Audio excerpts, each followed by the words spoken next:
guys, Valerie here.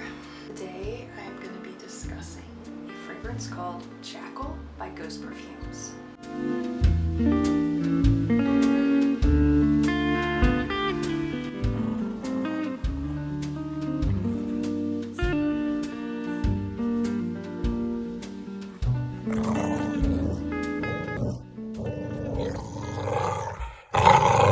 Alright, well let's just get into it.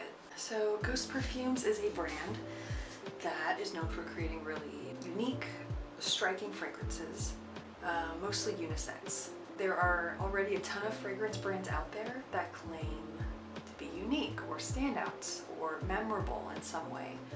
So I was intrigued to see if Jackal was actually different in any way. And honestly, just based off the description alone, I was pretty intrigued with the notes that I saw listed. So in the bottle, after that initial wave of alcohol kind of dissipates, I'm getting a lot of dirt and chocolate. It's almost borderline manure. And there's also a hint of, like, I want to say coumarin. It's creamy, kind of like a creme brulee note, which is not listed anywhere in the listed notes.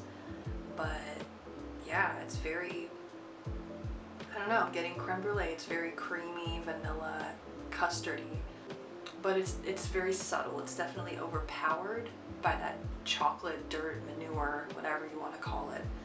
So once I actually apply this, it's like pure cocoa powder.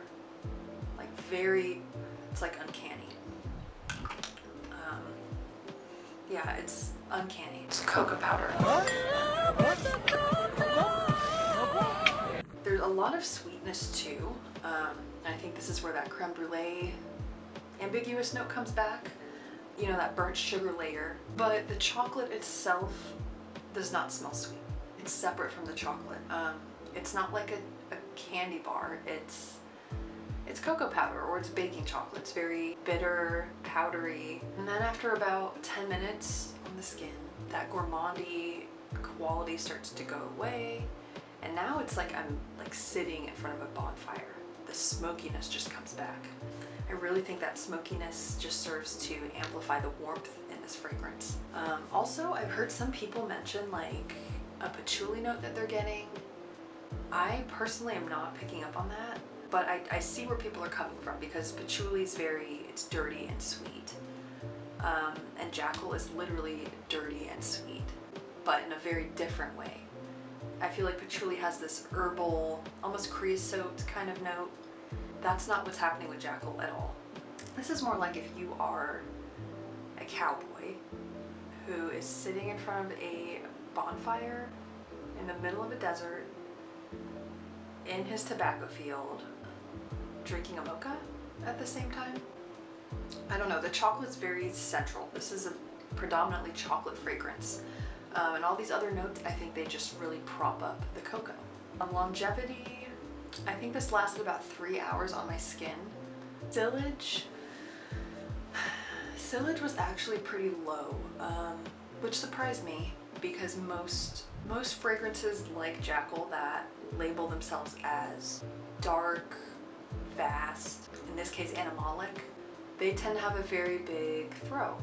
Like, you spray this on you once, and you can smell yourself. You leave this like trail of scent wherever you go.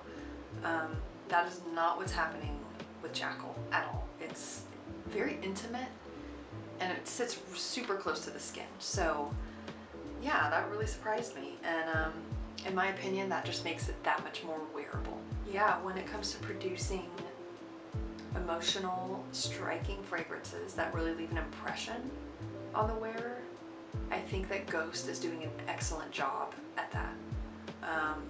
I've never picked up such a prominent dirt note in a fragrance before. If Jackal could speak, it would say, embrace your darker, dirtier side. I don't know, Goest, they're not really indie or mainstream. I don't really hear a lot of discussion surrounding this brand. I feel like they're kind of halfway between those two things. But I'm thoroughly impressed with Jackal. I think it's incredible. And and I'm giving it a 9 out of 10. I almost wish there was like I don't know, like a coffee note included, but I think if they did include a coffee note, it would overshadow the more subtle, interesting notes, and it would lean maybe a little too much gourmandy and kind of lose its edge. So yeah, as it is, I'm giving Jackal a 9 out of 10.